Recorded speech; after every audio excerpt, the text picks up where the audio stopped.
Halo, assalamualaikum semuanya. Selamat datang kembali dan selamat berjumpa kembali bersama saya, Agis Mubarok.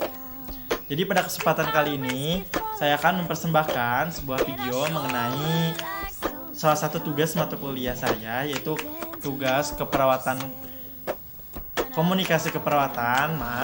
Jadi di sini saya akan mempersembahkan percakapan saya dengan keluarga pasien karena tugasnya itu komunikasi dengan keluarga pasien. Namun, di sini saya tidak melakukan komunikasi bersama keluarga pasien di pelayanan kesehatan, melainkan saya langsung mengunjungi rumah si keluarga pasien atau si pasiennya tersebut, ya kan. Sebelum menonton, jangan lupa klik like, comment, share, and subscribe channel YouTube saya, Agis Mubarok tentunya. Selamat menyaksikan.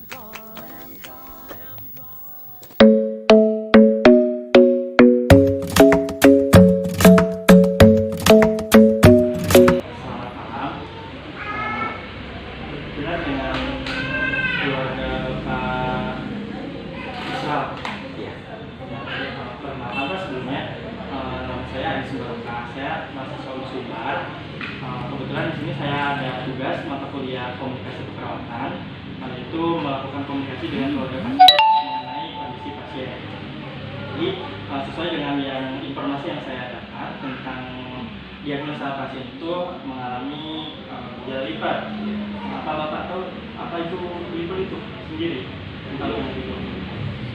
Jadi saya di sini akan menjelaskan sedikit tentang liver. Jadi apa itu liver, kemudian terus apa tentang liver sedikit. Jadi di sini liver itu merupakan istilah dari suatu kelainan pada hati. Jadi si liver sendiri itu merupakan hati. Nah, kenapa dikatakan penyakit liver? Karena ada kelainan yang menyerang pada fungsi hati tersebut. Di mana fungsi hati merupakan sangat vital bagi tubuh. Di antaranya itu untuk metabolisme karbohidrat, menjaga keseimbangan gula darah dalam tubuh, kemudian sebagai suatu wadah atau celengan buat zat besi, di mana zat besi tersebut berfungsi untuk sebagai bahan dasar dari pembuatan hemoglobin atau sel darah merah. Jadi berhubung fungsi si hati merupakan sangat penting, jadi apabila ada kelainan yang menyerang pada hati, maka akan mengakibatkan juga kelainan pada sistem yang lain.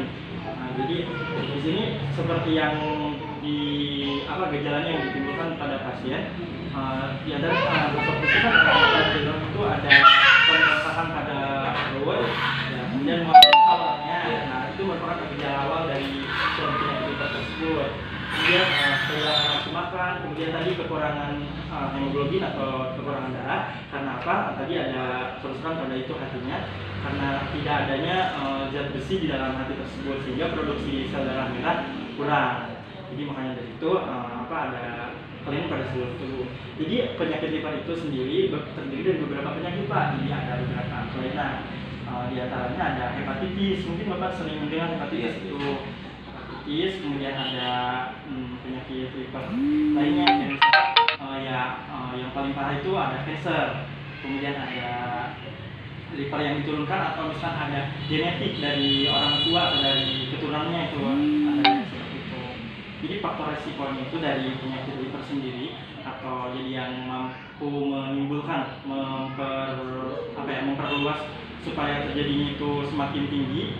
Jadi faktor resikonya itu diantaranya obesitas, kelebihan berat badan, kemudian konsumsi alkohol. Karena apa? Ya si alkohol itu nanti kalau sudah masuk ke dalam tubuh Pak, jadi diserap oleh pembuluh darah, kemudian masuklah ke hati. Tadi kan karena hati itu salah satu fungsi hati juga untuk menampung seluruh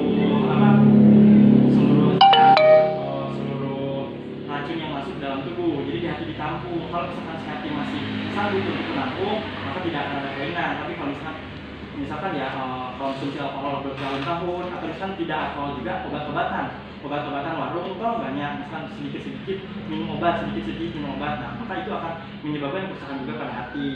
Jadi akan terjadi penyakit liver juga. Namun kalau terjadi kelainannya tergantung juga seperti yang tadi, ada karena alkohol, kemudian ada hepatitis, ada kanker. Jadi untuk pencegahannya sendiri Pak, untuk pengobatan sendiri itu tergantung kepada penyebabnya sendiri. Apakah kalau misalkan untuk hepatitis, kan untuk sekarang udah ada kemajuan ya, misalkan itu ada imunisasi hepatitis pas waktu kecil bayi anak-anak, nah, untuk mengurangi resiko terjadinya hepatitis. Namun kenapa misalnya ada orang dewasa yang terkena hepatitis tetap meskipun sudah dilakukan imunisasi dulu? Karena mungkin itu karena faktor lingkungan yang tadi, karena alkohol, konsumsi obat-obatan tidak bisa dicegah seperti itu. Jadi untuk bapak pasien yang sekarang, karena saya mengetahuinya cuma sampai situ, jadi saya tidak terlalu dalam ya apakah apa penyakitnya yang jelas itu apa. Yang jelas itu ada kelainan pada livernya. Jadi seperti itu. Mungkin bapak ada yang mau ditanyakan mengenai tadi?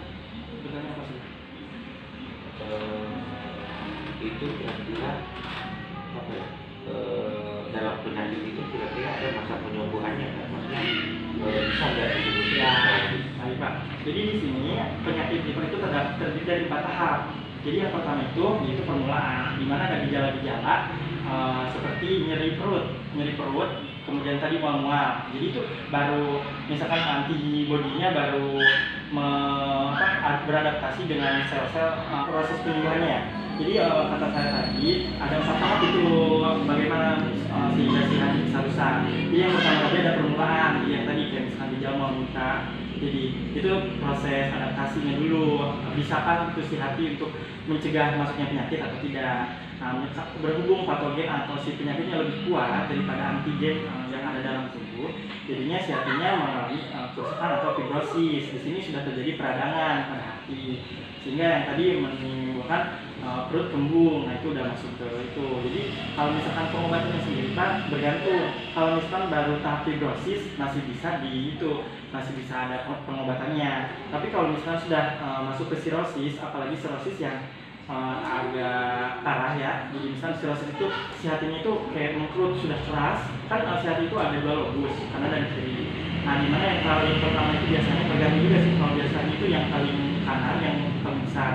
Nah kalau misalnya sirosis itu jadi si hati itu mengkerut tetapi agak keras, jadi kayak gimana ya, kayak sisik itu keras. Nah seperti itu sirosis itu. Nanti kalau sudah jadi sirosis, kalau misalnya tidak segera ditangani, nantinya akan berlanjut akan menjadi penyebab kanker atau kanker sendiri. Jadi kalau untuk proses penyembuhannya tergantung dari tingkat keparahannya si hati tersebut. Kalau masih tingkat fibrosis yang tadi tingkat kedua, masih bisa diobati dengan obat-obat dan dengan melakukan perubahan gaya hidup. Seperti kayak tadi kalau misalnya merokok bisa dihilangkan seperti itu. Terus apa ya? Jadi yang tadi hindari bahan-bahan yang makanan-makanan yang mengandung alkohol seperti itu. Jadi untuk pencegahannya sendiri Pak bisa dengan tadi menghindari alkohol, kemudian menghindari rokok. Kemudian untuk pengobatan untuk alternatif sekarang untuk bapaknya itu untuk pasien, jadi dianjurkan untuk mengkonsumsi zat-zat besi. Zat-zat besi itu kayak misalkan dalam sayur-sayuran yang hijau-hijau seperti itu, buah-buahan yang seperti itu. Supaya apa? Karena tadi ada gangguan, kalau misalkan ada gangguan hati, jadi si zat besinya itu kurang di dalam hati sehingga penurunan HB atau kurang darah. Jadi supaya kondisi darahnya tetap, jumlah darah dalam tubuhnya tetap sehingga tidak membutuhkan lagi itu transfusi darah untuk mencegah hal tersebut. Jadi mungkin itu Pak, apa ada yang ditanyakan lagi? Terus kalau dalam artian perut sudah besar begitu, kembung begitu, apa termasuk golongan parah penyakitnya? Jadi ini sepengalaman saya Pak yang saya dapat dari Ibu.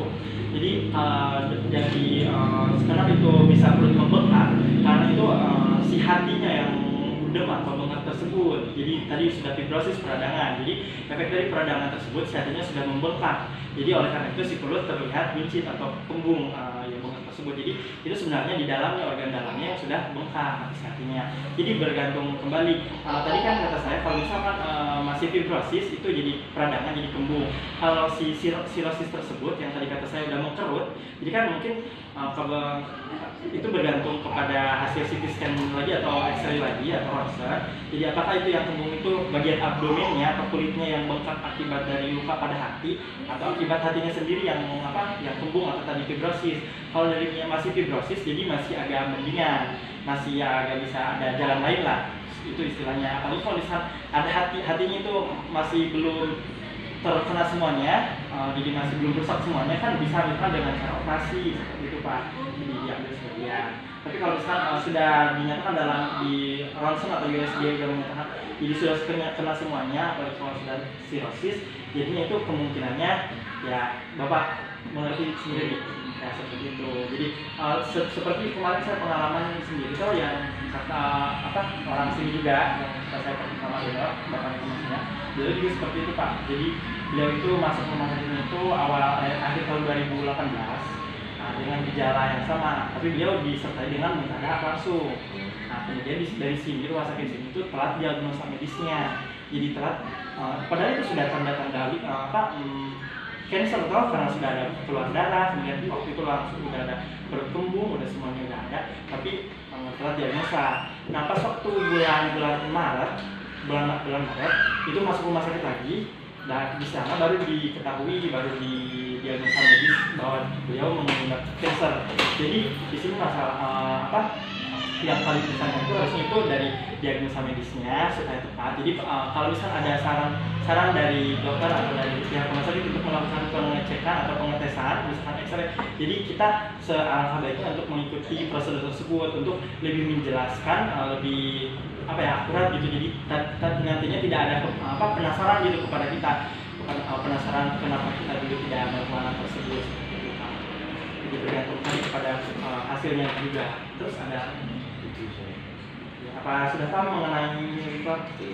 Jadi kesimpulannya tadi, jadi liver itu merupakan ada suatu gangguan pada hati. Jadi tahap untuk pengobatan sendiri yang alternatif, bukan pengobatan sih, intinya itu untuk mempertahankan daya tahan tubuhnya tadi menurut saya itu jadi hindari itu makanan yang mengandung alkohol, kemudian kolesterol jangan lupa dihindari juga. Kemudian yang itu memakan zat besi, memakan makanan yang mengandung zat besi seperti sayur-sayuran. Jadi dianjurkan ngasih pasiennya untuk mengkonsumsi tersebut. Jadi bisa diedukasi juga untuk keluarga Bapak, jadi untuk semua keluarga yang masih sehat. Mudah-mudahan tidak nantinya tidak mengalami hal tersebut dengan cara tadi yang menghindari yang tadi faktor resikonya. Bapak mengerti semuanya saya itu. Iya. Baik, terima kasih Pak. Mudah-mudahan pasiennya lekas sembuh ya. Mudah-mudahan. Baik, nah itulah video yang bisa saya share sama teman-teman semuanya. Tentunya jauh dari kata sempurna, karena ya namanya masih belajar. Mohon dukungannya, mohon komennya juga harusnya bagaimana, seperti itu teman-teman. Ya, pokoknya itu aja dari saya. Mudah-mudahan ada manfaatnya ya, dan juga mohon bantuannya di komennya. Salam sejahtera dari saya. Assalamualaikum.